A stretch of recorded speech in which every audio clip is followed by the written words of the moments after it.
Tout d'abord, bonsoir à vous tous. Visage connu et visage inconnu, mais il y en a-t-il dans le cadre des voies initiatiques qui sont les nôtres?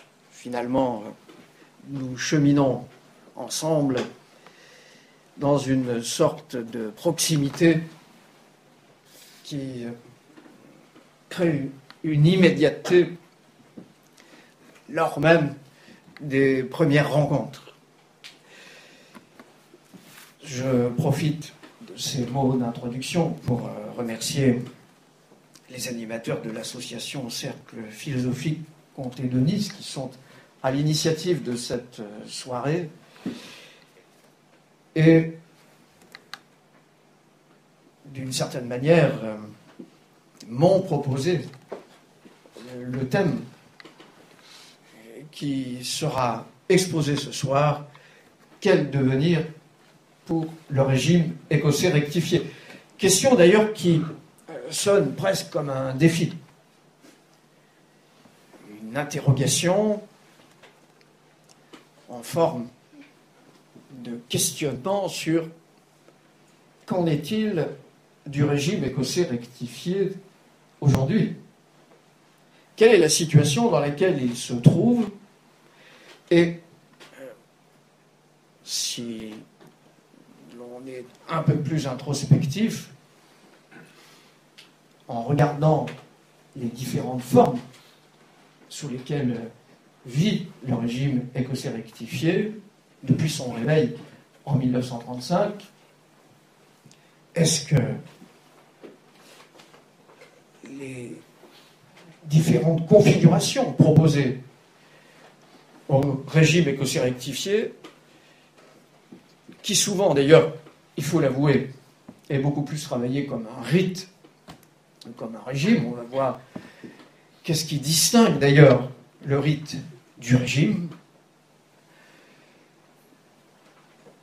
L'interrogation subsidiaire qui vient immédiatement après, c'est: est-ce que ces formes sont en conformité avec les vœux des fondateurs de ce système initiatique au XVIIIe siècle?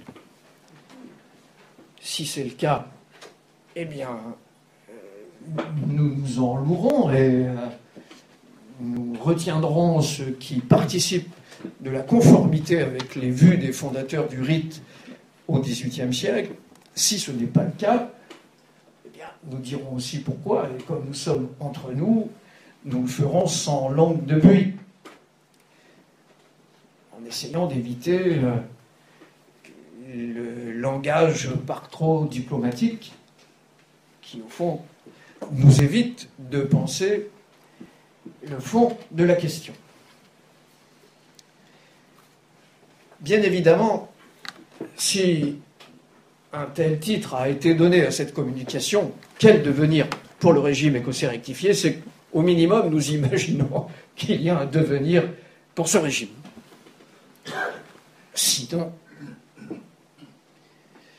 nous considérerions que la vie de ce régime a été écrite au fil des décennies qui nous séparent de sa fondation en 1778 lors du Convent des Gaules, et qu'aujourd'hui, il n'a plus qu'à sommeiller comme une vieille relique, une sorte d'archéologie vénérable dont il nous faudrait admettre que les temps dans lesquels nous nous trouvons ne permettent plus de le faire vivre selon les intentions de ses fondateurs.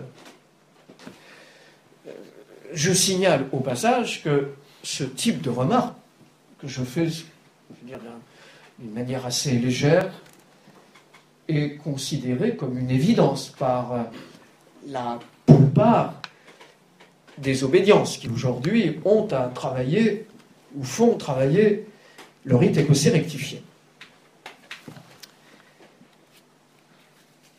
Pour bien comprendre notre question, il nous faut faire un petit voyage dans le temps, pas trop loin, et pour ce qui nous concerne les uns et les autres, nous serons en pays de connaissance, puisqu'il s'agit du XVIIIe siècle, au moment où un certain nombre de frères à Lyon vont être réunis à l'initiative de Jean-Baptiste Villermoz lors d'un convent qu'on va appeler des Gaules, précisément parce qu'il va avoir lieu à Lyon, capitale des Gaules, convoqué le 24 octobre de l'année Julien, selon le calendrier templier de la stricte observance, ce qui donne, selon le calendrier grégorien, le 6 novembre 1778. D'où l'explication de cette fameuse fête de l'ordre du 6 novembre dans le code maçonnique des loges réunies et rectifiées, dont tout le monde imagine qu'elle est là pour célébrer la mémoire de Jacques de Molay et peut-être de quelques frères de l'ordre du Temple. Ce n'est pas du tout le cas. C'est la date de la réforme engagée par les Lyonnais, entourés des Strasbourgeois, entourés des frères de l'Occitanie, c'est-à-dire en réalité les directoires des 3 provinces du rite réformé d'Allemagne, comme on disait à l'époque, à savoir le rite de stricte observance constitué par le baron de Hund au milieu du XVIIIe siècle en Allemagne, importé en France d'abord en 1773 à Strasbourg auprès de la loge des frères de Turckheim, Bernard et Jean Lacandeur, à l'orient de Strasbourg, premier des directoires de la stricte observance implantés en France, puis Lyon, en juillet 1774, exactement au moment où le baron von Weiler, qui était le députatis spécial du baron de Hund, vient à Lyon pour y importer et introduire le rituel de la stricte observance dite templière d'Allemagne. Et il vient avec dans ses bagages les rituels qui sont pratiqués en Allemagne.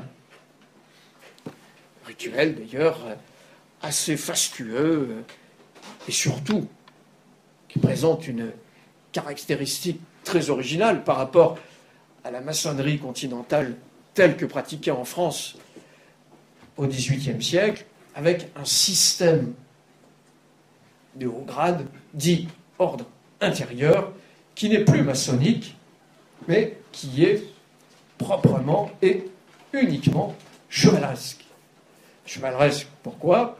Car à l'intérieur, on n'y retrouve plus du tout les décors, les symboles et le mode de fonctionnement des loges, mais des, on va dire, formes, attitudes, principes qui sont ceux d'une chevalerie authentique. Alors, lors de ce mois de novembre 1778, exactement du 10 novembre jusqu'au 21 décembre 1778, que va-t-il se passer à Lyon ? Car si l'on veut savoir ce que peut être le devenir du régime écossais rectifié, eh bien, il faut savoir d'où il vient, qu'est-ce qu'il est, de quoi il parle, ce qu'il souhaite faire et à quoi il aspire. Vous savez, comme dit le dicton populaire, pour savoir où l'on va, il faut savoir d'où l'on vient.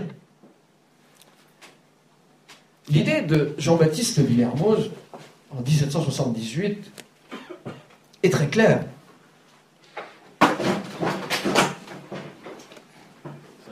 À ces mots, l'appareil enregistreur s'écroula.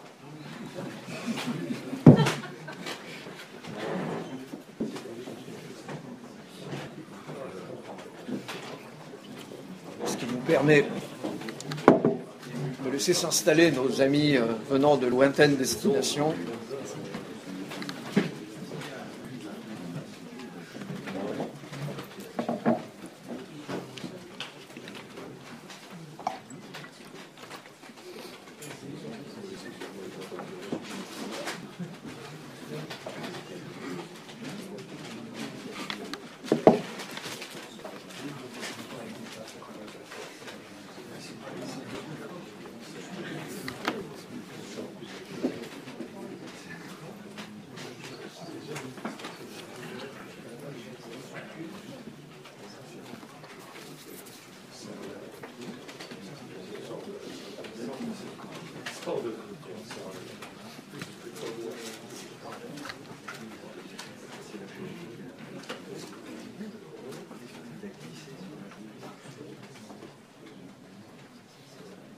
C'est bon? Bon. Ah. Alors, nous reprenons, comme nous en étions au tout début, ça n'est pas très important. Lorsque nous avons prononcé le mot d'éclair concernant l'intuition de Jean-Baptiste Villermoz, les glyphes apocryphes qui se manifestent par la lumière de cet appareil ont été frappés soudain d'une présence particulière suscitant quelques réactions. Alors, nos frères sont réunis à Lyon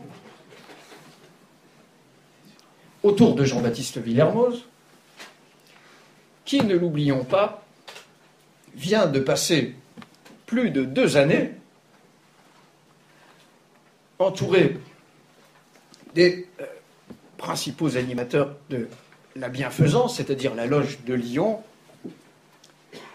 en compagnie d'une figure tout à fait exceptionnelle de cette période, connu sous le nom du philosophe inconnu, c'est-à-dire Louis-Claude de Saint-Martin, qui a quitté Bordeaux depuis 1774, exactement janvier 1774, et est venu s'installer au logis de Jean-Baptiste Villermoz, au Brotteaux, demeurant en compagnie de Madame Provençal, c'est-à-dire la sœur de Jean-Baptiste Villermoz, et on imagine, lors de ces longues soirées intimes, ce sur quoi ils ont pu échanger, sachant qu'au même moment se déroulait quasi à plein temps, parce que lorsqu'on voit les dates des différents séminaires organisés par Jean-Baptiste Villermoz, Louis-Claude de Saint-Martin et Jean-Jacques Croix d'Autrive, on s'aperçoit de l'intensité de leurs réflexions. Séminaires qui ont été baptisés les leçons de Lyon aux élus Cohen. Pendant 2 ans, de janvier 1774 jusqu'à juin 1776, tout ce groupe qui parfois voyait venir des frères de Paris, des frères de Chambéry, des Suisses, des Strasbourgeois, des Toulousains, ont réfléchi à la doctrine laissée en héritage, si l'on peut dire, par le célèbre Martinez de Pasquali, qui avait reçu dans son ordre, avant d'aller quérir un héritage à Saint-Domingue, en mai 1772, la plupart des frères qui sont réunis autour de Jean-Baptiste Villermoz. Pendant 2 ans, on va réfléchir à cette question de l'enseignement de Martinez de Pasquali pour essayer d'établir sa validité, ses perspectives, à quoi il tend et quel est le but propre de l'ordre dit des élus Cohen de l'univers. Le but, nous le connaissons. C'est la réintégration de l'homme plus exactement des êtres, dans leur première propriété, vertu et puissance spirituelle divine primitive. Cet approfondissement des thèses de Martinez crée autour de Villermoz à Lyon un véritable foyer d'intérêt extraordinaire pour les éléments propres du régime de Martinez de Pasquali. Or, la stricte observance qui a été importée d'Allemagne, proposant un rituel, un environnement, un cadre infiniment plus organisé, plus rationnel que l'ordre des Élucoen de Martinez de Pasquali, qui, comme on le sait, est chaotique. Tous les rituels ne sont pas écrits.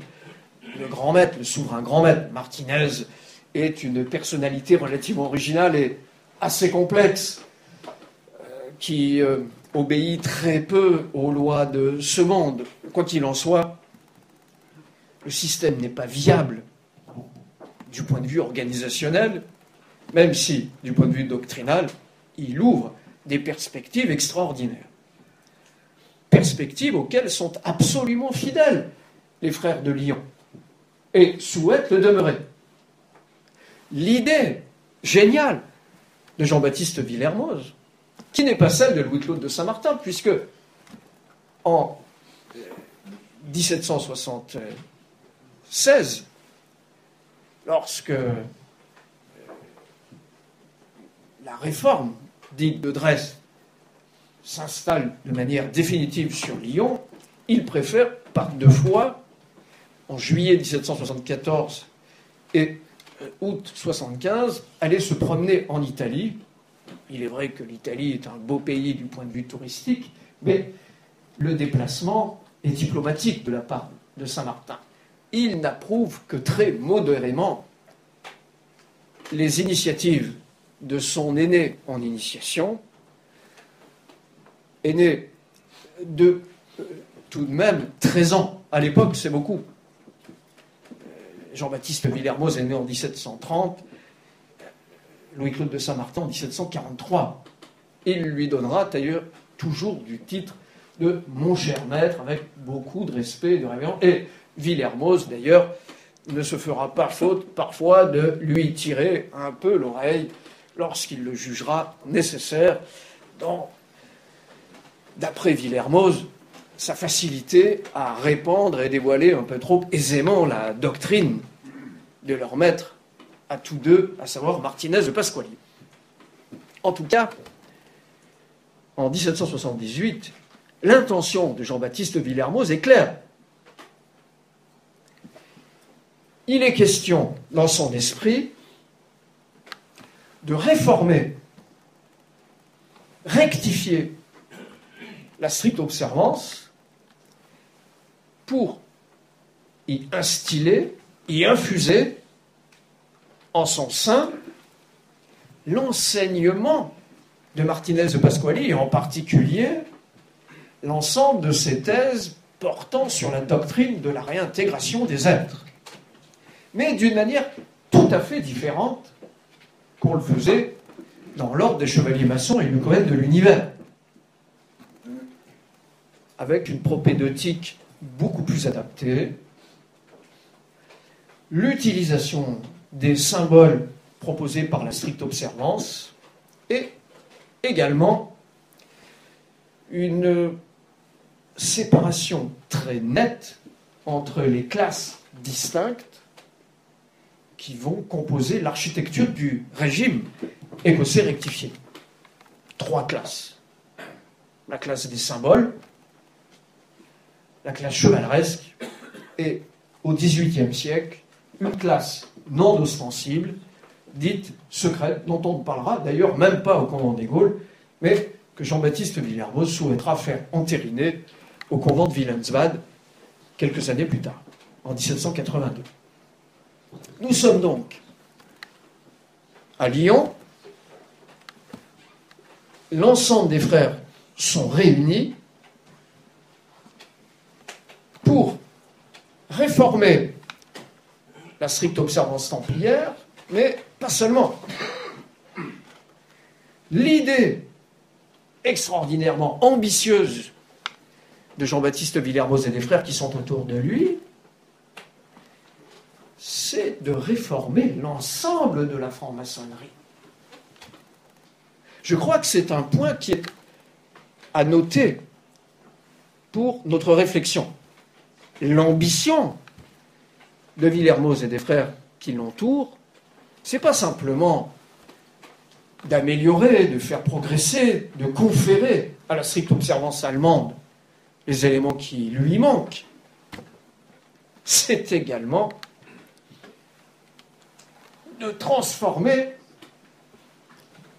aujourd'hui on parle du PMF, vous savez, le paysage maçonnique français, eh bien, de transformer le PMU, le paysage maçonnique universel, et non pas le Paris mutuel urbain, vous l'avez tous compris. La question est de savoir si l'ambition de Jean-Baptiste Villermoz et des frères qui sont autour de lui est recevable. Est-ce que c'est acceptable ou pas, cette idée? Attention, notre passage au deuxième temps du développement de cette communication en dépend, mais en dépend également notre rapport au régime, notre rapport au rite. Si l'on considère que l'ambition est outrancière, que c'est quelque chose de tout à fait exorbitant et, au fond, d'un peu chimérique, ce qu'on peut lire d'ailleurs sous la plume de certains auteurs, les chimères villermoziennes, je ne citerai personne, alors, d'une certaine manière, ce que l'on va aborder dans un moment, c'est-à-dire dans 3-4 heures, bon, je plaisante, à savoir comment vit le régime écossais rectifié, trouverait sa réponse immédiate. Au fond, chacun peut en faire ce qui lui plaît, comme dit la chanson. Si l'intention de Jean-Baptiste Villermoz est une absurdité, une folie passagère, un petit délire personnel, une surexcitation de l'esprit effervescent de notre Lyonnais à propos de la doctrine de Martinez de Pasquali, la question est résolue. Mais si l'on considère que l'intention fondatrice de Jean-Baptiste Villermoz a un sens, et on va essayer de comprendre quel est ce sens, alors se demander si les critères de la réforme de Lyon, tels qu'ils ont été posés au XVIIIe siècle, si ces critères répondent bien à une exigence et si cette exigence demande d'être respectée. Auquel cas, si nous répondons par l'affirmative aux 2 points successifs, notre examen sur la manière dont nous vivons aujourd'hui, notre rapport au régime et notre manière de le pratiquer va s'éclairer notablement. Voyons comment s'ouvre le code des loges maçonniques réunies et rectifiées de France. Des loges entières dans diverses contrées, sentant la nécessité d'un centre commun, soyons attentifs, chaque mot a son importance, dépositaires d'une autorité législative, se réunirent et coopérèrent à la formation de divers grands orients. C'était déjà de leur part un grand pas vers la lumière, mais à défaut d'en connaître le vrai point central et le dépôt des lois primitives, elles suppléèrent au régime fondamental par des régimes arbitraires particuliers ou nationaux, par des lois qui ont pu s'y adapter. Elles ont eu le mérite d'opposer un frein à la licence destructive qui dominait partout, mais comme elles ne tenaient point à la chaîne générale, elles en ont rompu l'unité en variant les systèmes.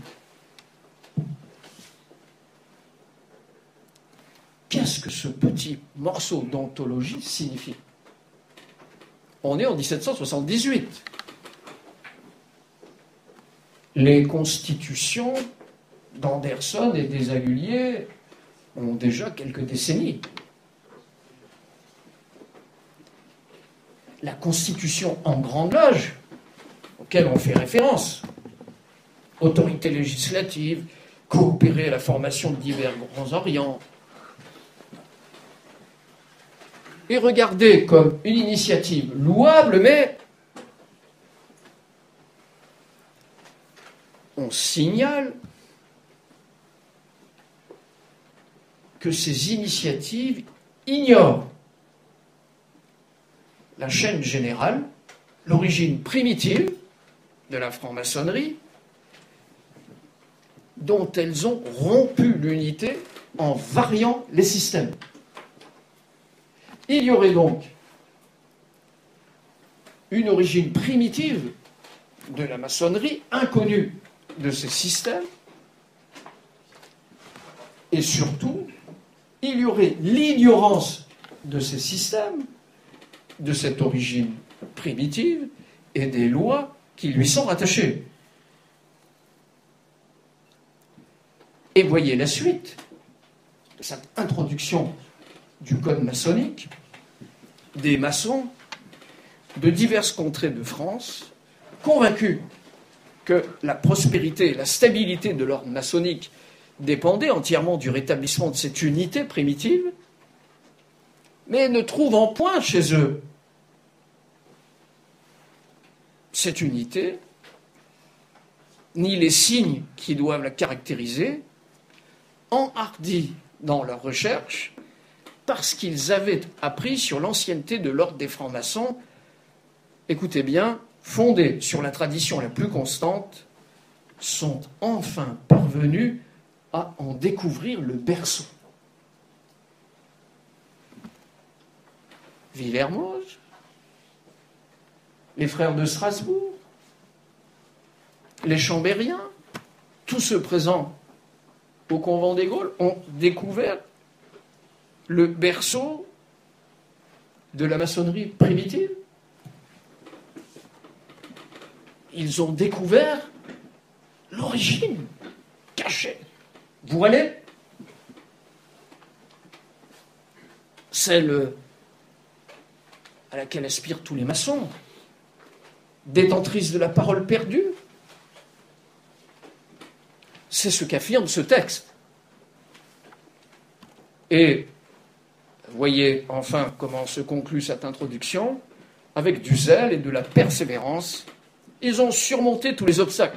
On veut bien les croire, hein, parce que quand on annonce des choses comme ça, il faut quand même s'attendre à quelques réactions. Et en participant aux avantages de l'administration, ça j'ai éclairé, ça c'est pour calmer les frères allemands de la stricte observance, ils ont eu le bonheur de retrouver les traces précieuses de l'ancienneté et du but de la maçonnerie.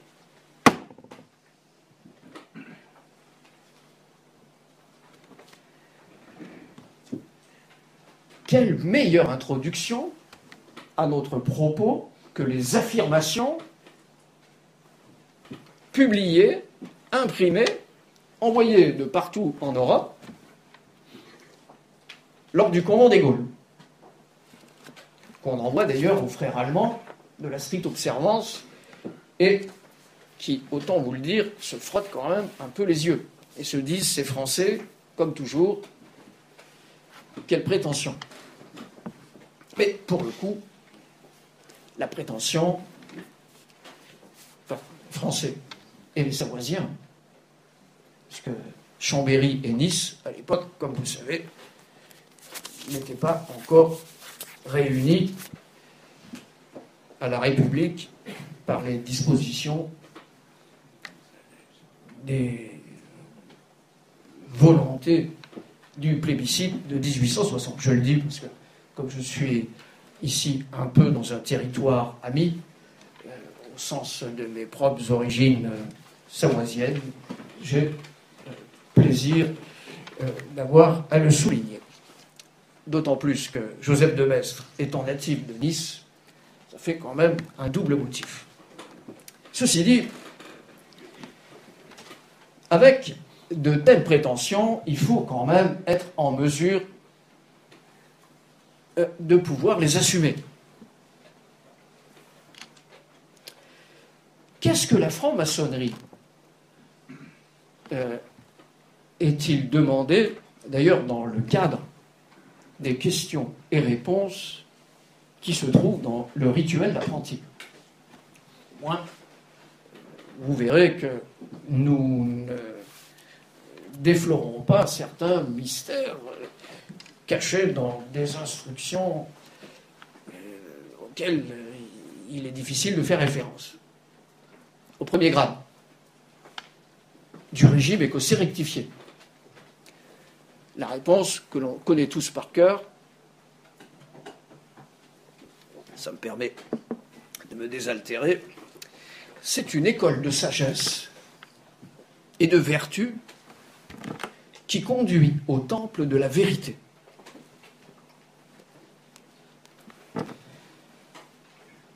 Sous le voile des symboles de ceux qui aiment et désirent cette vérité.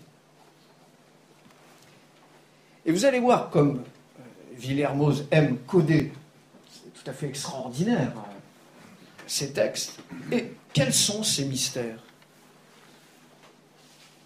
Et voilà ce qu'on dit: l'origine, la fondation et le but de l'ordre.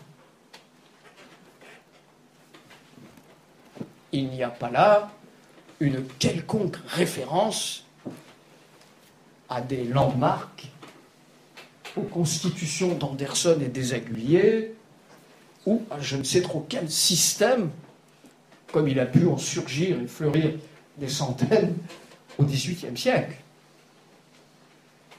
On est bien dans quelque chose de très précis. Villermoz sait écrire, les frères qui l'entourent également, et lorsqu'ils annoncent ce type d'affirmation, ce n'est pas pour rien. Mais quelle est l'origine de l'ordre? Les mystères de la franc-maçonnerie, c'est de nous conduire au temple de la vérité, dont les mystères sont l'origine, la fondation et le but de l'ordre. Si l'on connaît ces mystères, on peut, d'une manière beaucoup plus aisée, comprendre la nature du régime écossais rectifié, puisqu'il prétend nous les révéler, ces mystères. L'origine. La réponse que l'on va trouver dans l'ordre est la suivante. L'origine est si reculée qu'elle se perd dans la nuit des siècles. Tout ce que peut l'institution maçonnique, c'est d'aider et remonter jusqu'à cet ordre primitif, qu'on doit regarder comme le principe de la franc-maçonnerie. C'est une source précieuse, ignorée de la multitude, mais qui ne saurait être perdue. Et la remarque de cette instruction est extraordinaire. L'un est la chose même, avec un C majuscule, sachant ce que ce mot signifie dans l'ordre des chevaliers maçons et Lucoènes de l'univers. L'autre n'est que le moyen d'y atteindre. Cet ordre, par excellence, à défaut de pouvoir le nommer, ne peut être appelé, on va dévoiler un terme que l'on ne découvre qu'au bout d'un certain temps au sein du régime écossais rectifié, mais il me semble nécessaire d'en parler pour bien comprendre sur quoi porte notre réflexion. Cet ordre par excellence, à défaut de pouvoir être nommé, ne peut être appelé que le Haut et Saint Ordre. Et qu'est-ce que ce Haut et Saint Ordre possède? Eh bien, il est détenteur par excellence, d'après les textes, des connaissances précieuses et secrètes qui découlent, écoutez bien, de la religion primitive. La religion primitive, dont un Haut et Saint Ordre serait détenteur de connaissances secrètes. Est-ce à dire, et là il faut être très attentif à ce que l'on va affirmer, que le régime écossais rectifié, au minimum, est en lien, est en contact avec cette religion primitive, et par essence ou par logique, serait héritier, dépositaire des mystères de cette religion primitive? Eh bien, chers amis, c'est le cas. C'est bien le cas.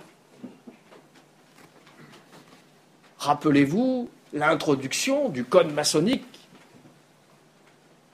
de 1778, faute de connaître cette origine primitive, ce point initial, divers systèmes arbitraires se sont constitués, etc.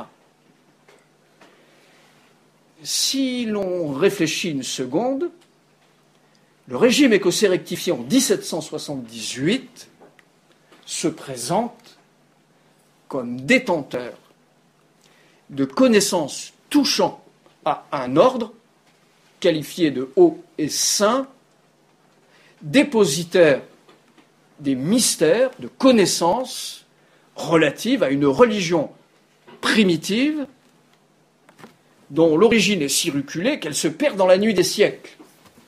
C'est quoi d'ailleurs la nuit des siècles pour nous autres? Tout simplement l'émanation d'Adam, le premier moment de la création de l'homme. Et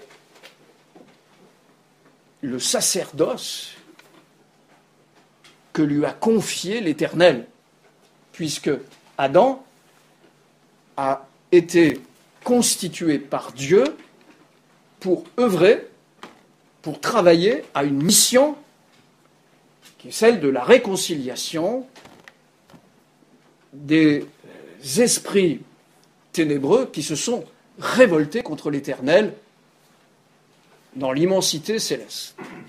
On le sait, Adam ne va pas répondre à cette mission et lui-même, alors qu'il est député, ce nom est intéressant, député par l'Éternel pour travailler à la réconciliation des esprits révoltés, va se liguer avec les ennemis de Dieu, de l'Éternel, et finalement être victime de la même sanction projetée dans l'univers matériel pour y souffrir un pâtiment visant à ce que ce cachot, cette sanction lui permette d'aboutir, d'atteindre à sa réconciliation.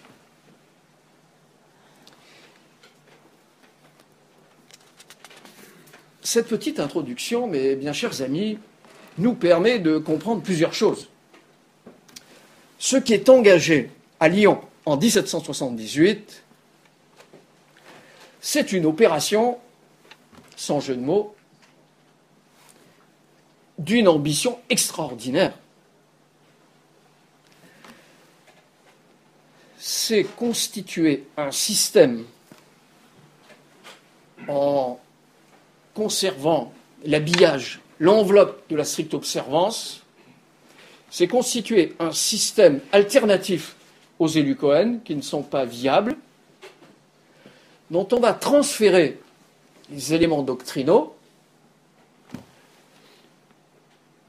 de sorte qu'avec l'enveloppe de la stricte observance, cet enseignement puisse perdurer et surtout être mis en œuvre selon des lois, des principes, une organisation originale, spécifique, autonome, indépendant. Original, spécifique, autonome, indépendant. Retenez bien ces 4 critères, ce sont ceux des 2 codes, d'ailleurs code maçonnique et code général de l'ordre des chevaliers de la Cité Sainte. Ces 4 critères constituent le dit régime écossais rectifié, issu de la réforme de Lyon, en tant que système tout à fait singulier, à part de l'ensemble des autres systèmes qui sont travaillés au XVIIIe siècle. Au passage, relevons quelques formules de Jean-Baptiste Villermoz qui ne sont pas à négliger. Cette doctrine a toujours été la base des initiations. Mais son ignorance est un crime pour ceux qui négligent d'en faire usage. Ce qui peut arriver de plus funeste à l'homme privé de la lumière, c'est précisément d'oublier et de mépriser cet enseignement. Ce qui vous explique d'ailleurs qu'au grade d'apprenti, on dira aux candidats dans la chambre de préparation: Monsieur, avec le rituel explique, veuillez vous adresser au candidat avec un air solennel. Bon, on s'imagine vêtu en maçon devant un profane, un candidat. Monsieur, l'ordre ne devant pas accueillir des individus qui auraient une doctrine opposée à celle qu'il regarde comme sa règle fondamentale, a dû, relativement à ceux qui désirent d'y être admis, établir des formes certaines pour connaître leurs vrais sentiments et leur conformité à ces lois. Inutile de vous dire que le profane, la plupart du temps, ne sait pas du tout de quoi on lui parle et considère que si le frère préparateur qui arrive en chambre de préparation lui parlait chinois ou hébreu, ça aurait à peu près la même signification. Mais le paradoxe, eh bien, chers amis, c'est que la plupart du temps, aujourd'hui, ceux qui ont à déclarer ces phrases solennelles n'en savent parfois pas beaucoup plus long que le candidat dans la chambre de préparation. Monsieur, là, ne devons pas accueillir. Généralement, c'est lu à la vitesse d'une Ferrari dans un... Je dis Ferrari comme j'aurais pu choisir une autre marque. Hein. Enfin bon. On passe vitesse grand V là-dessus. On insiste beaucoup plus. Veuillez me donner vos effets, enlever votre alliance et quitter tout ce qui pourrait être métallique et préparer une petite piécette pour la quête que l'on fera. Bon, on a tous connu ça. Il est quand même dommage qu'aucun séminaire ne puisse, à un moment, au minimum pour les officiers chargés de la réception, second surveillant, maître des cérémonies, vénérable maître, frère préparateur, frère parrain, comprendre pourquoi on indique aux candidats que l'ordre ne peut recevoir des individus ayant une doctrine opposée. C'est quoi cette doctrine? De quoi parle-t-on? Quoi qu'il en soit, cet ordre, tel que constitué en 1778, qui va être entériné dans des discussions, on va dire, assez tendues, quelques années plus tard, à Wilhelmsbad, auprès des frères allemands, et faire entériner les décisions prises au convent des Gaules, très vite, à cause de la Révolution française et de ses conséquences, ne pourra fonctionner tel que ses fondateurs avaient aspiré et avaient imaginé le voir selon leurs vœux et sans doute leur sincère désir.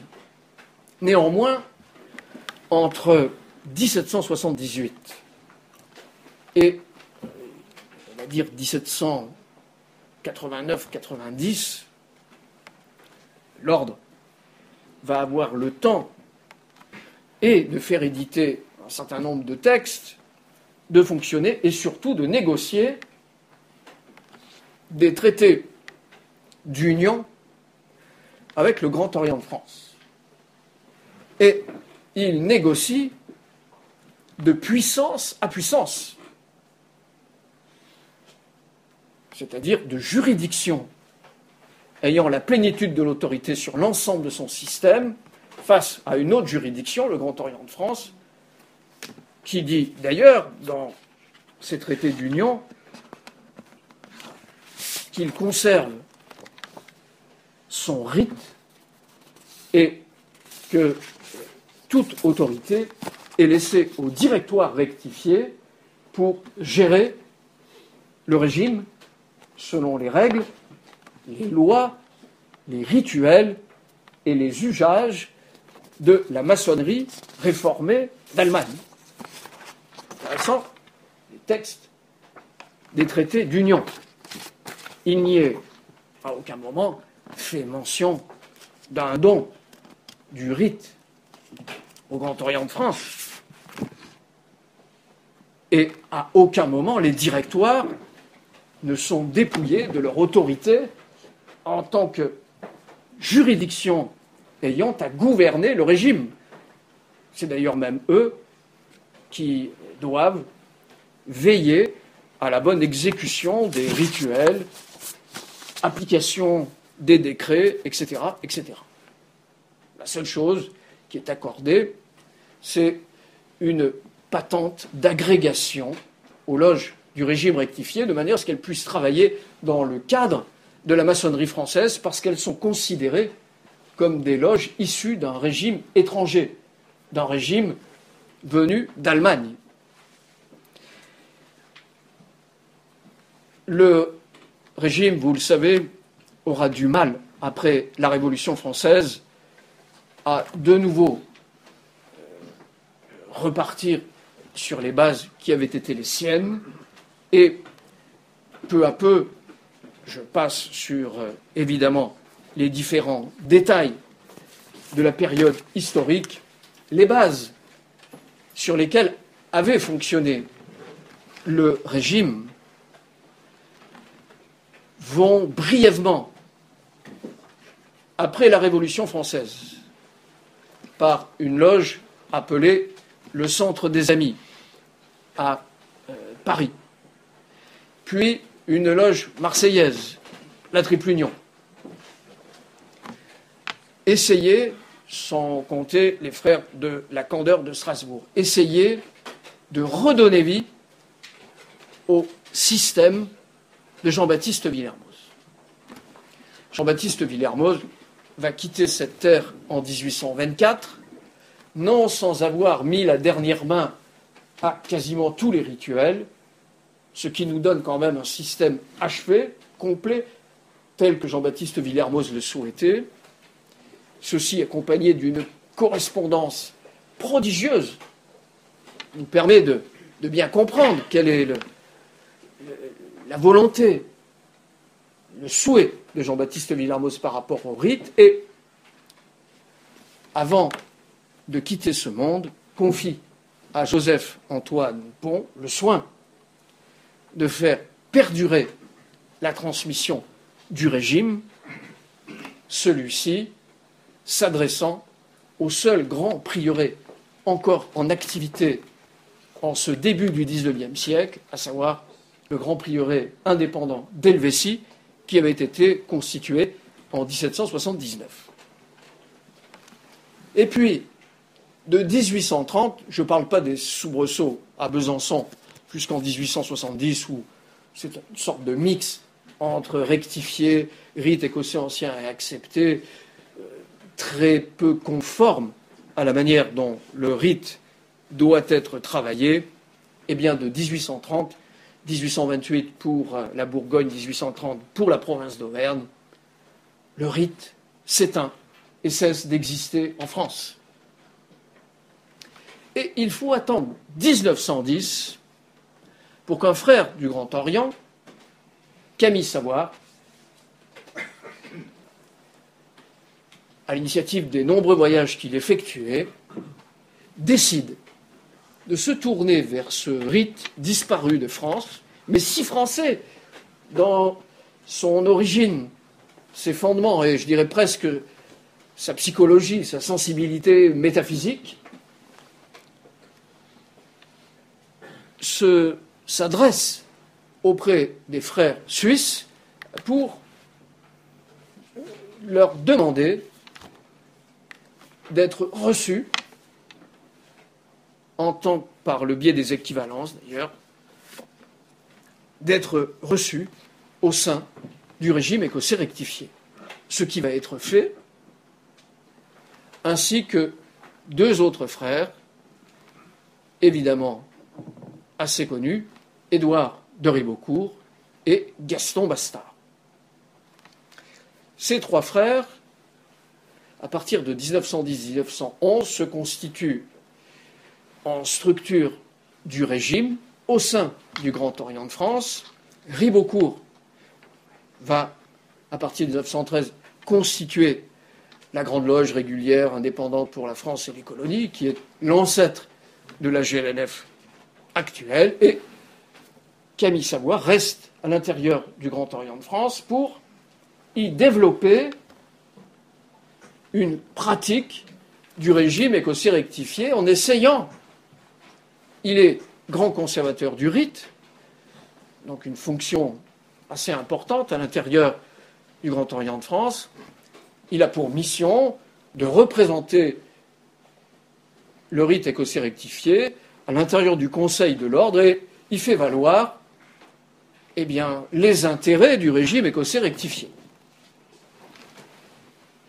Le vœu de Camille Savoie, au départ, c'est d'imaginer que l'on peut faire vivre le rectifié à l'intérieur du Grand Orient de France.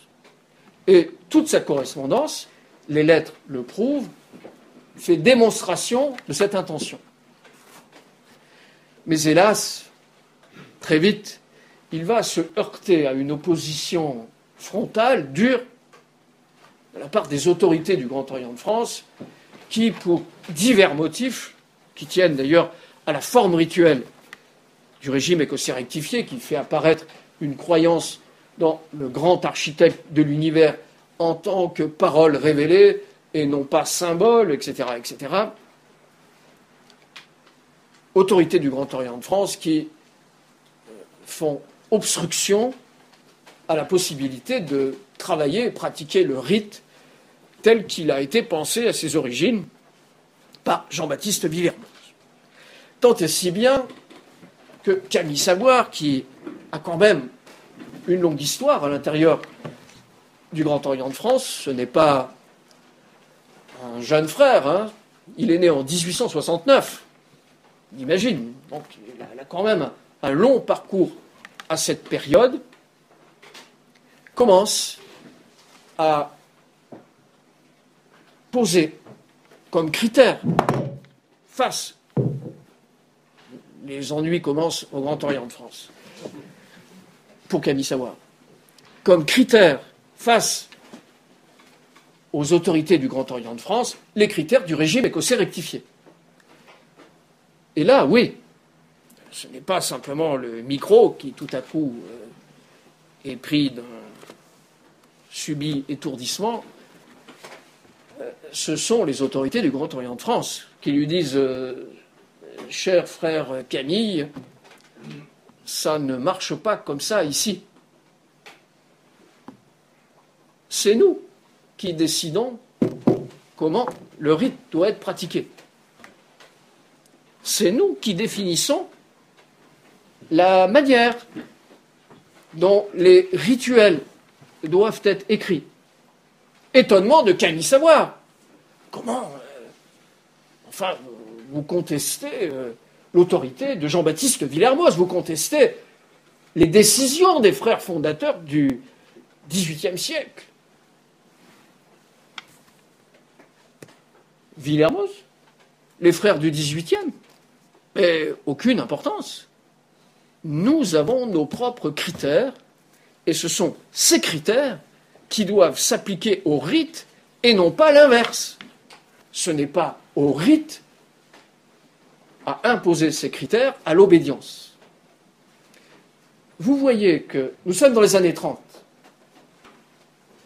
Vous voyez que se trouvent déjà à l'époque les éléments qui vont, par la suite, à chaque période du régime, faire problème là où il se trouve, avec les structures où il est pratiqué.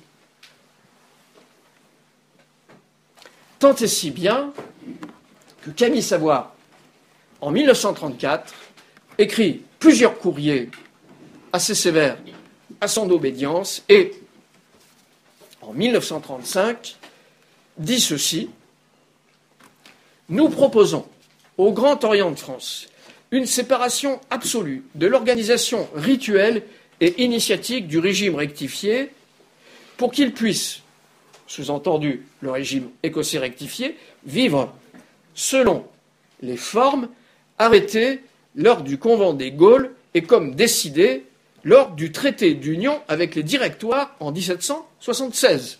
Lettre à Adrien Pourriot, président du Conseil de l'Ordre du Grand Orient de France, lettre signée début mars 1935. Comment? On veut décider de l'organisation rituelle du régime de manière à ce qu'il puisse vivre selon les formes arrêtées lors du convent des Gaules et comme décidé lors des traités d'union. Mais les frères du Grand Orient de France regardent Camille Savoir avec des yeux exorbités et lui disent: mais mon frère, tu as perdu l'esprit. Qu'est-ce que c'est que cette demande extravagante? Il n'en est pas question. Et il n'en sera jamais question. En langage un peu moins châtié, on le prie d'aller se faire cuire un œuf ailleurs. Comment? Faire vivre le rite selon les décisions arrêtées au convent des Gaules. Et c'est une plaisanterie. Camille Savoir en tire une conséquence. Le Grand Orient, s'opposant à la pratique authentique du régime écossais rectifié, nous décidons, dit Camille Savoir, de former une juridiction autonome et indépendante, composée de membres, de frères, rectifiés, désireux. Écoutez bien, on a l'impression de lire les 10 points d'une initiative refondatrice apparue il y a peu de temps sur la scène, le paysage maçonnique universel. Désireux de quitter les obédiences françaises dont les agissements sont en contradiction avec le caractère de la franc-maçonnerie rectifiée. Il rajoute: voilà comment nous avons régulièrement réveillé en France le rite rectifié, ce réveil ayant été fait en accord et avec le concours de la seule puissance ayant autorité suprême du rite au monde et en conformité des décisions. C'est constant chez Camille Savoir. Attention au micro. C'est constant chez Camille Savoir. Il n'y a quasiment aucun texte chez Savoir qui ne soit pas accompagné, lorsqu'il justifie la constitution d'un régime autonome, en conformité avec les décisions prises lors des convents fondateurs des Gaules et de Wilhelmsbad. Et on le retrouve dans cette lettre, c'est son discours du 23 mars 1935, exprimé lors de la constitution du Grand Directoire des Gaules, à l'orient de Neuilly, Villa des Acacias, en présence de Rochat et des autorités du régime en Suisse. Ce réveil a été fait en conformité des convents de 1778, 81, 1808 et 1811. Oui, parce qu'il y a eu un deuxième Wilhelmsbad, ce que tout le monde à peu près ignore. Enfin bon, passons. Et en exécution de la décision prise en 1828 par le directoire de la 5e province de Neustrie, déléguant à la dernière de ses préfectures, dite de Zurich, qui dépendait de la Bourgogne, ses archives, prérogatives, droits, etc., avec mission de les conserver jusqu'au jour où le réveil du rectifié pourrait s'effectuer en France et lui permettrait de s'en dessaisir, ce qui est fait ce jour-là. On confère à Camille Savoir le legs de la 2e province et de la 5e de Bourgogne. Nous sommes en 1935. Comme on vient de faire un bond historique, ça me permet également de faire un pont au-dessus de l'eau.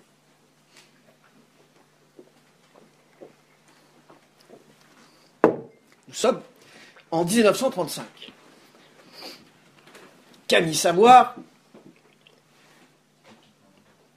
prenant une initiative saisissante pour la franc-maçonnerie française, imaginez bien, c'est la première depuis 1778 que l'on voit surgir une telle attitude, sort l'étendard du régime et dit « on arrête de plaisanter, le rite fonctionne de telle manière, obéit à tel critère et doit vivre selon un mode organisationnel qui lui est propre, indépendant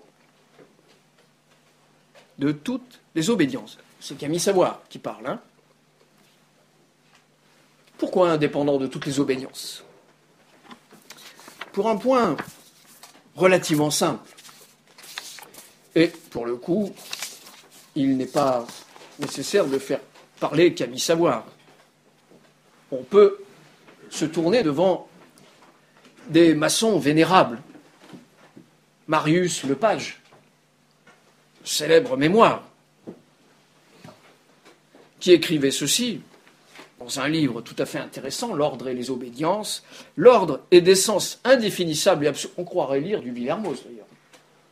L'ordre est d'essence indéfinissable et absolue. L'obédience est soumise à toutes les fluctuations inhérentes à la faiblesse congénitale de l'esprit humain.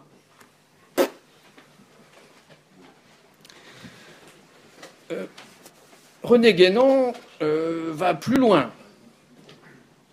Dans le symbolisme, il écrit ceci: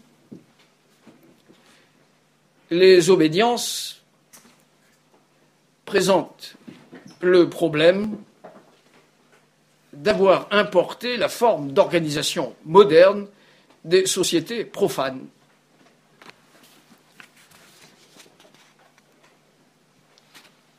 C'est du Guénon, hein. Donc Guénon, autant vous dire, la diplomatie, c'était pas son fort. Hein. Cette dégénérescence,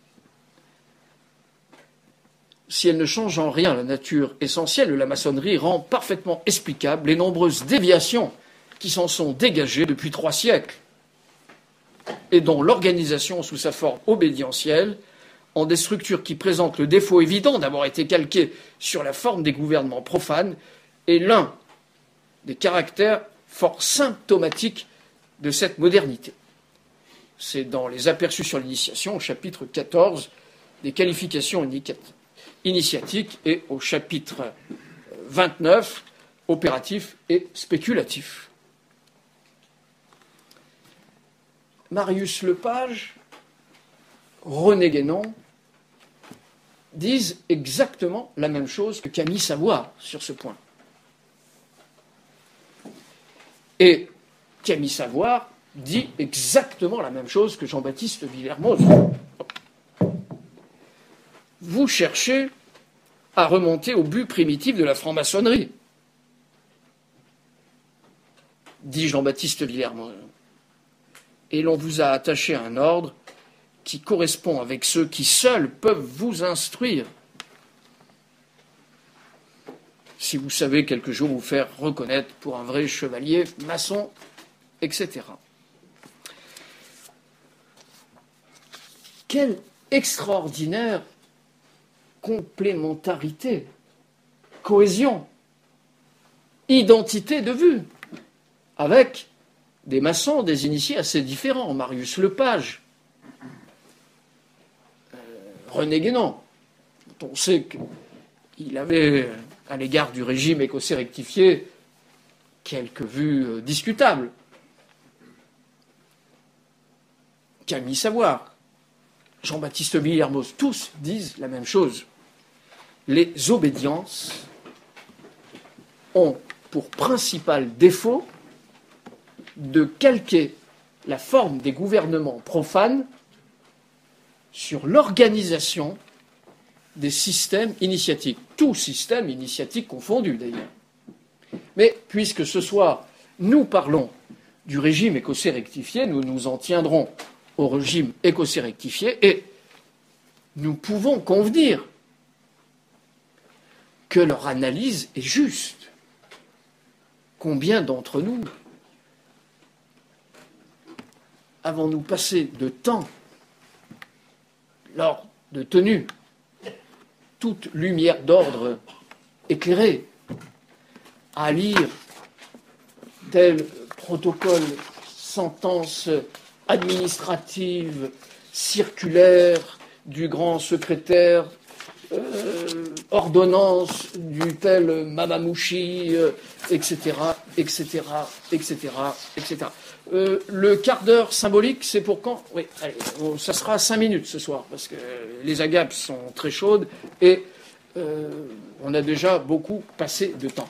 Et ainsi de suite, de tenue en tenue. Ah, la fois prochaine, il y a une réception. L'ordre ne pouvant accueillir que des individus ayant une doctrine... Dans quelle situation se trouve le régime écossais rectifié? Quel est ce sketch, ce théâtre, ce mauvais scénario dont on veut nous faire croire, les uns et les autres, que c'est le seul possible pour vivre à l'intérieur du régime? Oh, calme-toi, Jean-Marc, c'est comme ça depuis longtemps. On ne va pas changer les choses du jour au lendemain. Bon, les 5 minutes, elles diront 10 minutes la prochaine fois, voilà. Comment? On n'a pas parlé de Villermoz depuis le début? Non, de toute façon, Villermoz, c'est un homme de 100 ans, c'est un vieillard, un peu gâteux. Perdez pas un peu la tête à la fin, non? De toute façon, on n'est plus au XVIIIe siècle. On ne peut plus vivre comme à l'époque. Tu ne veux pas nous ramener à l'époque des perruques poudrées, et puis de je ne sais trop quoi. On l'aime bien, Villermoz. On ira voir sa tombe au cimetière de Loyasse, lorsqu'on ira casser la graine dans un petit bouchon à Lyon. Mais bon, en loge, il ne faut quand même pas non plus nous saturer la vie avec ça. Il y a des choses plus intéressantes. Et c'est comme ça, mes bien chers amis, que depuis 1935, la plupart des structures rectifiées font fonctionner le régime, en dépit du bon sens. La tête à l'envers, comme on dit. À savoir dirigées par les obédiences, qui en font ce qu'elles en veulent, qui n'hésitent pas à modifier les rituels à leur bon gré, et qui se moquent, comme de leur première paire de gants, des dispositions attendues, volontés et formes organisationnelles du rite tel qu'il a été pensé au XVIIIe. J'ose même pas, par fraternité, aborder la question de savoir s'ils ont un jour ou l'autre essayé d'approfondir ce qu'est la doctrine du régime. Parce que là, autant vous dire, ah non, mais Jean-Marc, nous, on est adogmatique. Hein. Non. Alors, pas de doctrine chez nous. Hein. Non, non. Non, non. Liberté absolue. Chacun fait ce qui lui plaît. De nouveau, deuxième refrain de la chanson. Hein. Il est 5 heures du matin. Non, il est encore l'heure. Je vous rassure. Le temps passe vite, néanmoins. Non, c'est dans la chanson. Il est 5 heures du matin, chacun fait ce qui lui plaît. Alors, au-delà de ce petit élément musical, hormis la question de la doctrine qui était un ovni, il y a encore pas si longtemps, on va dire moins de 2 ans, 2 à 3 ans, où la publication d'un texte sur le sujet, et je veux remercier mon ami et frère Serge, qui a pris l'initiative de la publication de ce livre à ma demande. Nous ne pensions pas, d'ailleurs, l'un et l'autre, que ça susciterait des réactions à ce point vives. La doctrine, on n'en parlait pas. On savait bien qu'il y avait quelque part un enseignement du régime sous le bureau, sous l'autel du vénérable maître. Voilà, non, c'est la bouteille d'eau. Le Christ dit à la Samaritaine, je te donnerai à boire d'une eau dont tu n'auras plus jamais soif. Voilà. Celle-là, elle s'appelle cristalline, sans publicité. Mais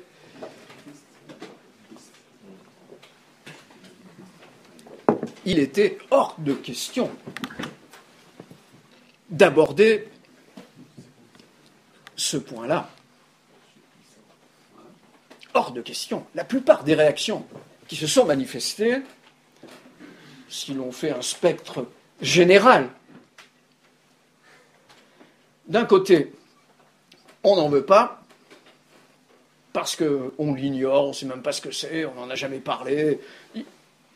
De l'autre, en connaissant parfaitement qu'elle existe et ce qu'elle raconte, elle s'oppose aux dogmes arrêtés par les différents conciles de l'Église.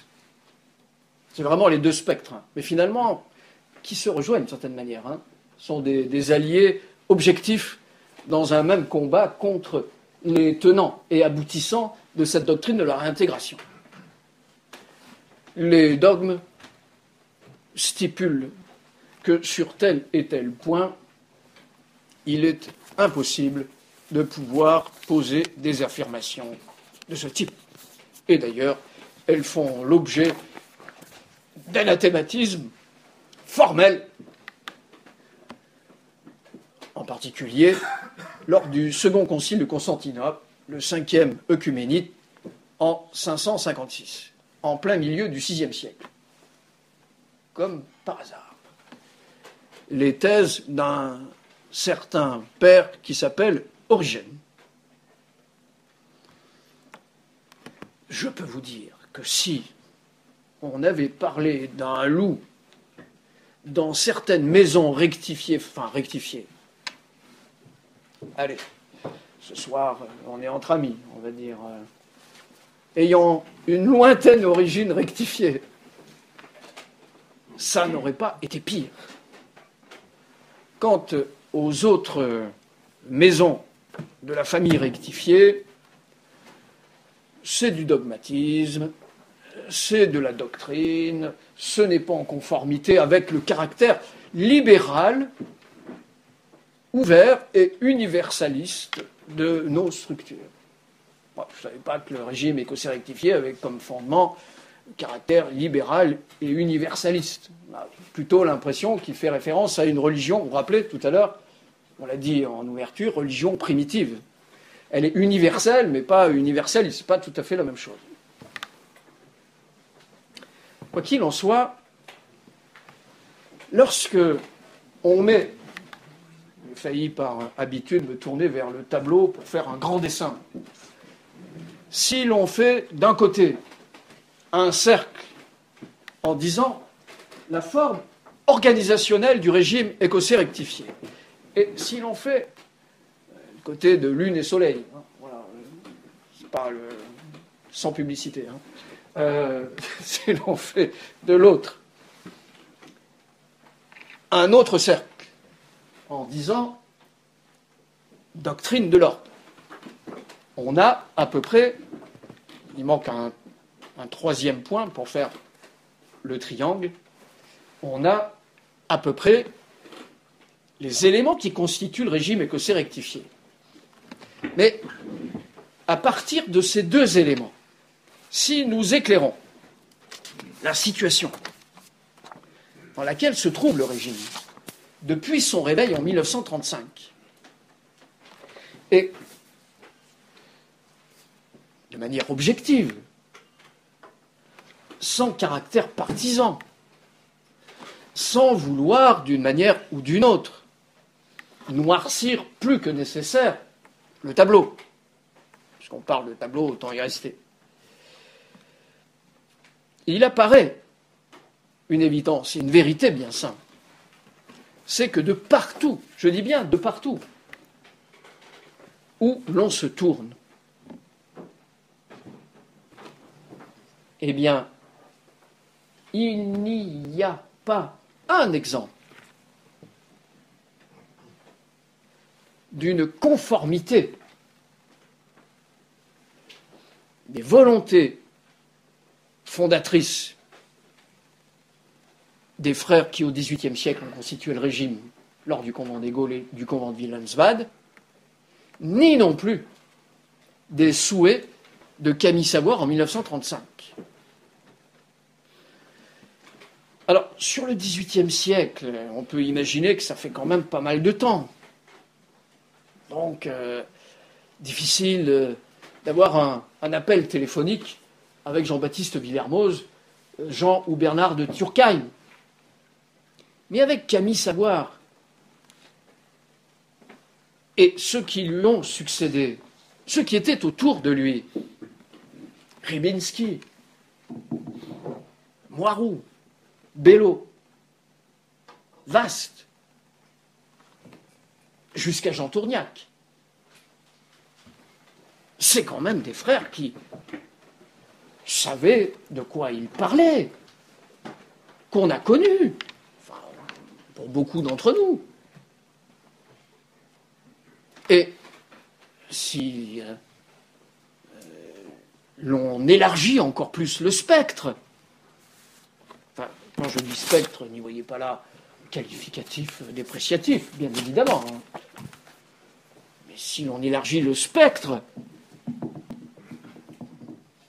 d'ailleurs il bouge, le spectre des autorités rectifiées, dans les autres branches issues du réveil de 1935, de tous côtés, je ne veux citer personne, je n'ai cité que ma propre famille, comme ça on ne dira pas que je tape sur les autres. Voilà. Mais le constat est identique. Identique. Nous nous retrouvons devant la même situation. Il n'y a pas un seul exemple de conformité, ni même d'une volonté de mise en conformité. On pourrait imaginer que certains textes, certaines propositions analytiques, certaines attitudes de certains d'entre nous auraient pu susciter des réactions favorables. Ah, c'est très intéressant, oui, tu as raison. C'est vrai, nous allons essayer de faire un effort pour nous mettre en correspondance avec les vues de ces grands personnages qui nous ont précédés. La réaction n'a pas été celle-ci. La réaction a été furieuse. Camille Savoir, qu'est-ce que c'est que ça ? Un libre penseur, un athée. Ce que j'ai entendu du côté des cuisines où j'allais parfois préparer les agapes. Voilà. Mais sur d'autres versions, on avait exactement la même réaction. Il n'est pas question de nous soumettre à des impératifs qui, pour nous, ne représentent rien du tout. Oui, mais il y a une question quand même. Vous prétendez avoir autorité sur le rite. Vous prétendez transmettre, conférer des initiations, transmettre des grades. Et d'ailleurs, vous me direz, c'est peut-être anecdotique, mais enfin ça compte aussi, vous percevez des sommes qu'on appelle capitations dans nos milieux pour nous faire pratiquer ce rite sous vos auspices. Puis comme ça, on a un beau papier timbré avec un certificat comme quoi on est bien franc-maçon de telle ou telle structure ayant été reçu à tel grade du régime.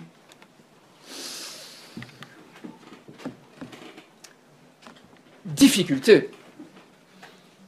Grosse difficulté, mes bien chers frères. Grosse difficulté. Grosse difficulté parce que si le rite a bien été réveillé à l'initiative de Camille Savoie et des frères qui l'ont entouré en 1935, et que nous sommes amenés par examen tranquille, dépassionné, à admettre qu'aucune forme n'est en conformité avec les dispositions, au minimum celle de Camille Savoie en 1935, de faire vivre le grand directoire des Gaules tel qu'il a été pensé en 1935. Alors, et nous allons aborder la dernière partie de cet exposé, quel devenir? Quel devenir pour le régime dans cette situation? Que nous reste-t-il à faire si, au bout de cette présentation, qui n'était évidemment qu'une rapide introduction, comme vous avez pu vous en apercevoir, nous en étions à la conclusion, eh bien, c'est parfait, les choses sont en conformité avec les vues de Villermoz, nous sommes tous parfaitement instruits de ce qu'est la doctrine de l'ordre, la forme organisationnelle, les rituels, les méthodes avec lesquelles on nous fait travailler à l'intérieur de nos loges sont absolument conformes avec ce qui avait été pensé au début. Très bien, on passe aux agapes immédiatement, et je me tournerai vers nos chers amis responsables du cercle philosophique du comté de Nice pour leur dire, eh bien voilà, j'ai terminé ma conférence, nous pouvons aller nous désaltérer. Ce n'est pas le cas. Ce n'est pas le cas. Et ça se complique. Ça se complique notablement parce que si rien n'est en conformité, et nous pourrions ici avoir les représentants amis de l'ensemble du spectre évoqué, le micro ne bouge pas,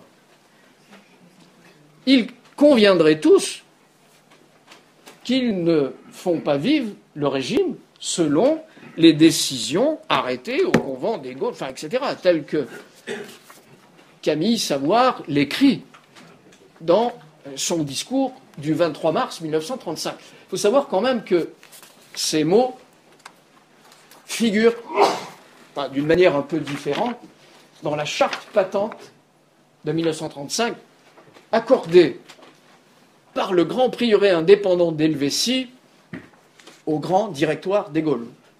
Grand directoire des Gaules, hein, pas autre chose. Parce qu'en France, il n'y a pas un grand prieuré dans les Gaules, il y en a 3. L'Auvergne, l'Occitanie et la Bourgogne. Un grand prieuré pour les Gaules, on ne l'a jamais vu. Hein. Vous pouvez fouillez la matricule de 1778, si vous trouvez un grand prieuré des Gaules, on peut ouvrir un magnum de champagne. Hein. On va trouver un grand prieuré d'Auvergne à Lyon, rattaché au grand prieuré d'Auvergne. On va trouver un grand prieuré de Provence, rattaché au grand prieuré d'Auvergne, etc., etc.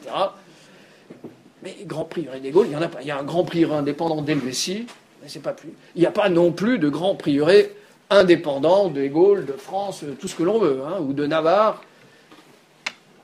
Il y a une province d'Auvergne, une province d'Occitanie, une province de Bourgogne. Et au-dessus, qui chapeaute tout ça, un grand directoire qui accueille les 3 provinces. Sauf, comme dit le Code, si la nation ne possède qu'un grand prieuré. À ce moment-là, la nation, comme en Helvétie, possède un seul grand prieuré. Pour l'Espagne, c'est pareil, il y a 2 grands prieurés, Léon et Aragon. Donc il ne peut pas y avoir un grand prieuré, c'est pas possible. Il y a 2 grands prieurés. Et il peut y avoir un grand prieuré d'Hispania. Enfin bon, au-delà de cette petite anecdote, mais qui n'en est pas une néanmoins, parce que, comme par hasard, si vous regardez bien, les formes sous lesquelles vivent l'ensemble des juridictions rectifiées, c'est sous la forme de grands prieurés sur des obédiences qui ont autorité sur les prieurés. Alors, ce qui est complètement incongru. Imaginez une province rectifiée, dépendante, soumise d'une obédience dont on sait, par Marius Lepage, par René Guénon et par d'autres, qu'elles ont pour principal défaut d'être calquées sur les formes profanes. Donc, oui, vous avez entendu, une forme profane, administrative, juridique, posée sous statut de loi de 1901, à autorité sur une structure initiatique. C'est le cas pour le rectifier de partout où il est travaillé aujourd'hui. Ça commence bien. Alors,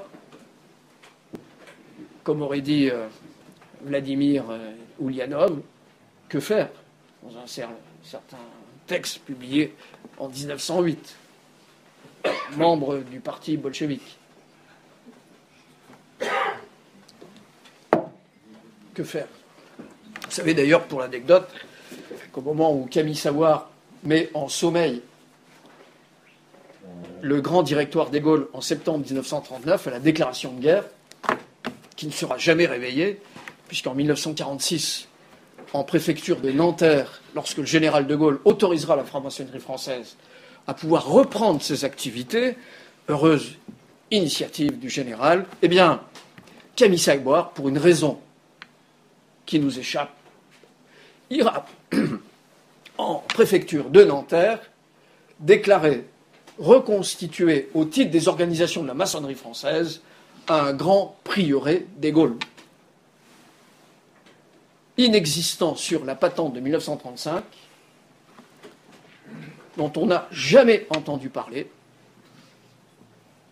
et il va le déposer en loi de 1901, en 1946, à une date qui pour nous prend un certain sens, puisque c'est le 15 décembre 1946. Bon, voilà. Quoi qu'il en soit,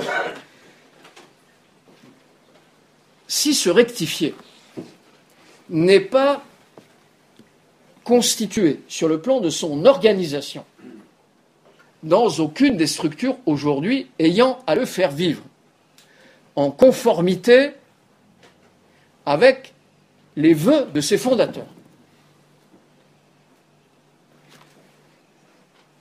On parle beaucoup de maçonnerie française, mais c'est vrai également pour les landmarks de la maçonnerie anglaise,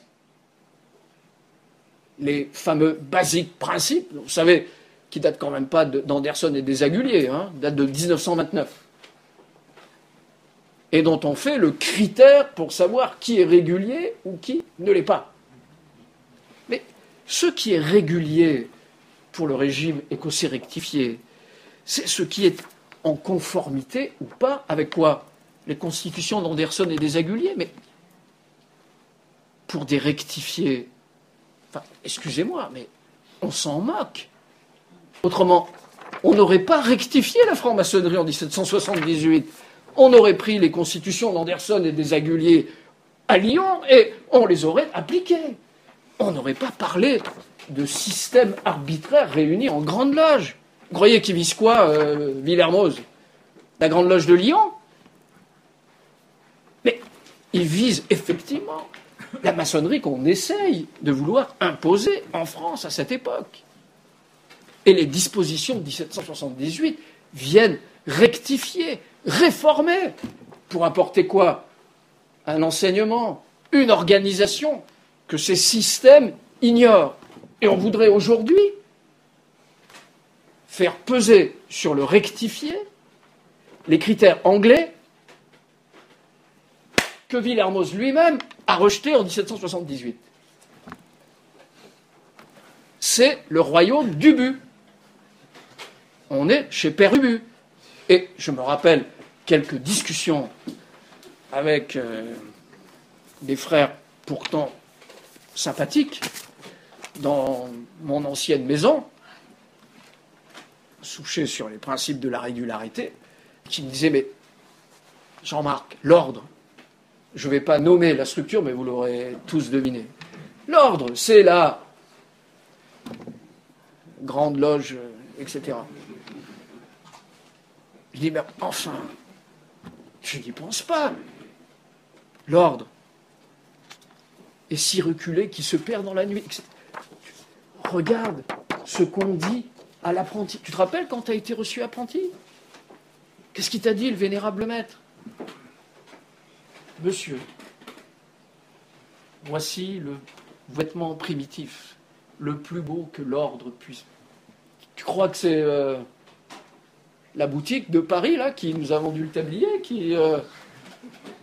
dont veut parler Villermoz? Tu crois que c'est la structure administrative?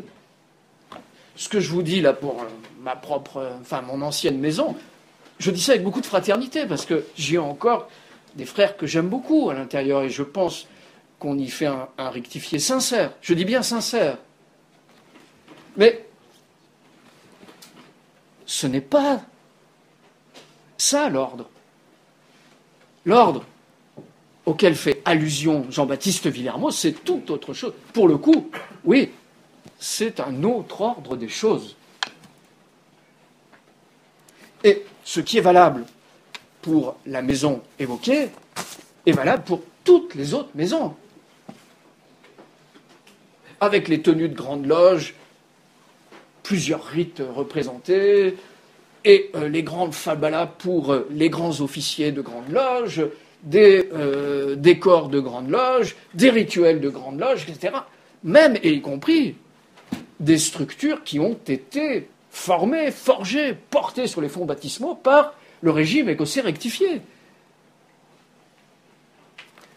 D'où, et vous le comprenez, la crainte, l'effroi des propos que je peux émettre sur la manière dont le rite est vécu et travaillé aujourd'hui. Parce qu'il est incontestable que l'examen que l'on vient de faire est la conclusion à laquelle on aboutit. Alors, si nous convenons que la situation n'est pas conforme, il convient, mes bien chers frères, de prendre, en tant que frères rectifiés, notre destin, c'est-à-dire les destins du régime, en main. Il nous appartient de poser pour le futur les critères de la régularité du régime écossais rectifié selon ce que les fondateurs du régime ont posé au XVIIIe siècle. Et à la question « Quel devenir pour le régime écossais rectifié ?» Si nous ne réagissons pas, le devenir, nous le connaissons. C'est la continuité d'une vie en domination, en soumission, en éloignement des principes du régime, jusqu'au point d'en perdre la mémoire, le souvenir et la perspective. En revanche, si nous réagissons et que nous considérons que nous avons une responsabilité au titre de notre état de maçon rectifié, ayant été reçus par les 3 coups de compas de maillet sur le cœur, qui nous met en ligne directe, de manière ininterrompue. Et c'est une spécificité du régime écossais rectifié. Tous les autres systèmes, néo-Cohen, etc., ont tous été reconstitués puisque les ordres se sont éteints. Pas le rectifié.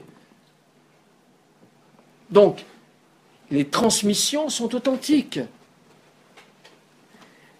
Chaque vénérable maître qui a été reçu authentiquement et a fait sa carrière à l'intérieur du rectifié, qui reçoit un apprenti franc-maçon rectifié, lui transmet effectivement la même essence initiatique. C'est extraordinaire. Donc nous sommes dépositaires d'une transmission incontestable, tous, autant que nous sommes les rectifiés. Et si nous sommes dépositaires de cette transmission, alors nous avons une responsabilité fondamentale, indiquée par Jean-Baptiste Villermoz. Le grain mis en terre, il reçoit la vie. Mais si son germe est altéré,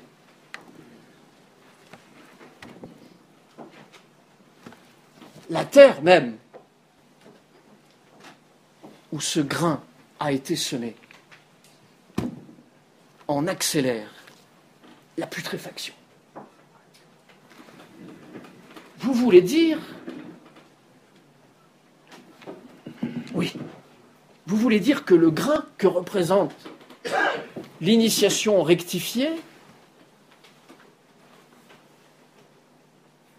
peut recevoir la vie s'il est mis dans une bonne terre, de manière à y fructifier, à germer, à faire surgir des plantes fortes, un arbre puissant, fait de larges branches, sur lesquelles de beaux oiseaux, peut-être ayant l'allure de phénix, viennent s'y poser pour y faire leur nid et prendre leur envol, mais que si le germe est altéré, eh oui, si le germe est altéré de la structure initiatique dont nous sommes les dépositaires, alors, au lieu d'y recevoir la vie, nous accélérerons par notre passivité la putréfaction du régime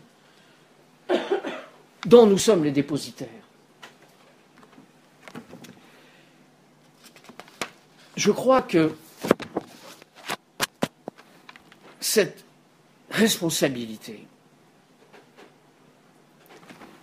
à laquelle ne cesse de nous inviter Jean-Baptiste Villermoz, dès nos premiers instants dans l'ordre, est une responsabilité sacrée.